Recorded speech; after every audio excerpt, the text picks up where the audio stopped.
Welcome back to International Business 110. I'm Mr. Rankin.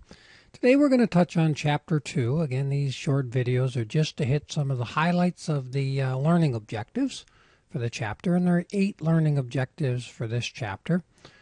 The first learning objective was to discuss 2 types of institutions. So there are formal institutions, which are your laws, your regulations, and they're supported what are called regulatory pillars. And then there's what's called informal institutions, which are the norms or the cultures or the ethics. And they're supported by what's called a normative pillar, which gives you the norms of the institution, and cognitive pillars, which talk about the culture and the ethics. So those are the 2 kinds of institutions. There's a formal institution and there's an informal institution. And the book's going to talk about the key roles of the institution. So the key roles of an institution for a business person is to reduce uncertainty. People like to know what laws, what the legal system is, and it's stable. It's not going to change month to month. They like to know it's a stable economic system, stable currency, etc., and stable political situation. So the key role of an institution is to reduce the uncertainty via the legal system, the economic system, and the political system. Learning objective number 3 was a couple key core propositions underpinning an institutional's view. So, managers and firms rationally pursue their interest. In other words, they make rational choices. And proposition number 2 is where formal institutions fail, informal institutions will come in and play a larger role. So the key thing here is if the laws don't lay out what to do, some of the more informal norms or cultures will take over to tell us what will be done. Learning objective number 4 talks about the difference between a democracy and a totalitarianism. So democracy is a political system where citizens elect people to represent them, and those representatives govern.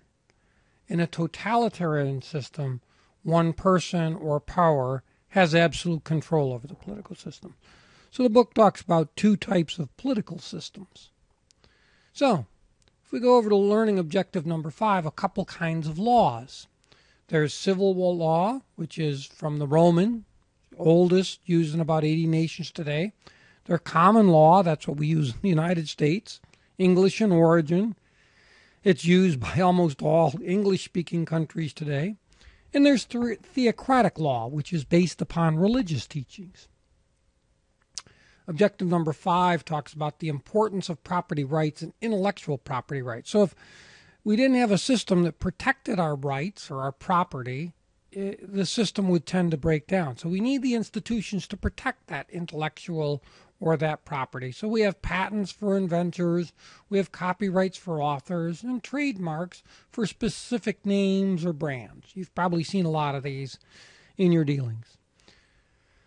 Number 7 talks about the economic system, and it talks about 3 types of economic system. There's a market system, which uses supply and demand as what's called an invisible hand to adjust prices. So if the demand is very high and the supply is very low, the price will be bid up.